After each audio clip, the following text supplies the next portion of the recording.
Okay, so let's talk about the one of the most commonly used settings here, which is the autosave option. Really helpful. By default, it's turned off. Not really know why. I think it should be after a delay, but whatever. Obviously off. Not gonna autosave anything. After a delay is my preferred option because let's create a new file here real quick, and let's put this on split screen. Let's save this file, empty file on the desktop, some file. Okay, so this is what happens after the delay. You just write some stuff, and after a delay, boop, it's saved. And you see that it's being saved because you have a dirty icon, like that dirty circle. It then disappears, meaning the file has been saved. Now, I have, after a delay, with a specific timing. There's a timing for this, which is the autosave delay, and it's this option right here. Now, if you have a value here, this is a value in milliseconds, and it's the delay after which the file will be saved in milliseconds. If you have a value below or equal to 1 second or 1,000 milliseconds, you will not see the dirty cycle. See, it's not showing up. It's still saving after 1 second. It just doesn't give you any feedback on it. Also, having a really low number will save it too often.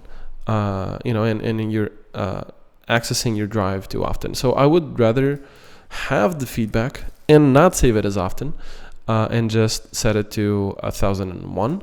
And this way, when you do something like this, after a second, boop, it is automatically saved, which is really nifty. Now, you have also on focus change, which saves the file after you change focus. So if you have some edits made, now you have the dirty cycle there. If we create a new file, it will automatically save this one, right? Also, it will automatically save if you close it.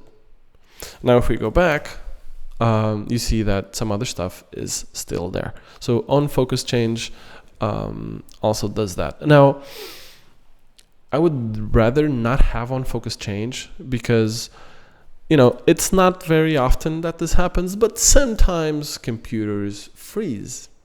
And if you have on focus change and you haven't saved the file and you're thinking, oh, that's fine because whenever I close the editor or I switch to another file, it will be saved.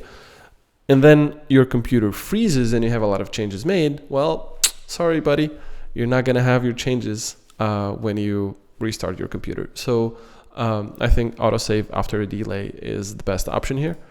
And on window change this is never going to save unless you actually see the dirty circle is still there.